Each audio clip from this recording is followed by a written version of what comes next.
Pansin niyo ba sobrang laki na pinagbago ni Bimbi? Hindi na siya yung dating lambutin, no? So, sorry for my word, pero di nyo talaga pwede i-judge yung isang tao based dun sa status niya ngayon. And si Chris Aquino, she did a good job. Nakita ko din kasi yung mukha niya na nag-enlighten and mostly may wisdom na siya. Never change.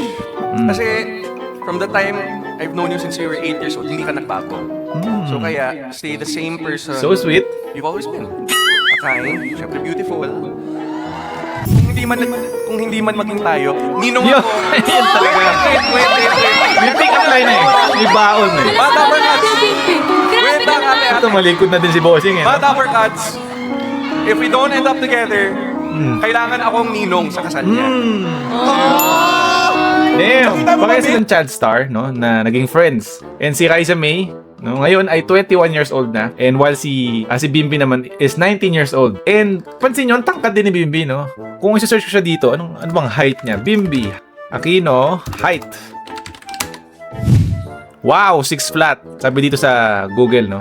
Then si Raisa May naman ay Raisa May height 4'11". Oh, kaya pala. Kita mo yung balikat lang si Raisa May. Have one special gift lang for Ayan na, ito na yung gift. Ano yun? Bakit alam mo may bawal siyang gift? Hindi lang siya pumunta sa Itbulaga para mag-guest. Turn around.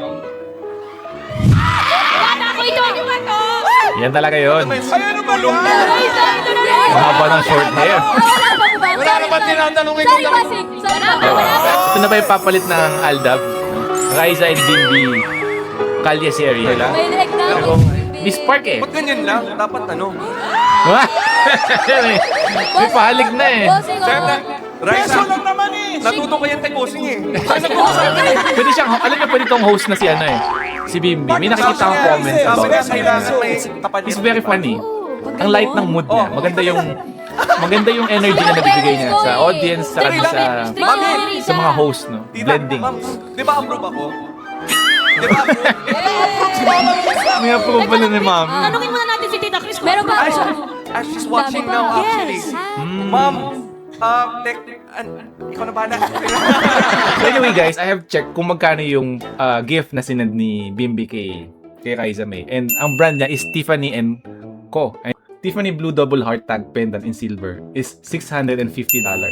So pag kinonvert mo yan into peso times 60, no, ang nagkakahalaga yan ng 39,000. Let's say 40,000 na, no. Ganun ka-gentleman at kagalante si Bimbi kay Raisa May, no. Imagine that, no. Akala natin masyado siyang untouchable, no? Masyadong high, no? Kasi pinalaki siya ng mami niya sa, syempre, magangyang pamilya, maganda yung mga bagay sa paligid niya. Pero hindi siya nakakalimot, no? And ramdam mo din sa vibes ni Bimbi na hindi siya mayabang, ramdam mo. So, anyway guys, anong tingin nyo? So, love team ng Raisa May at Bimbi.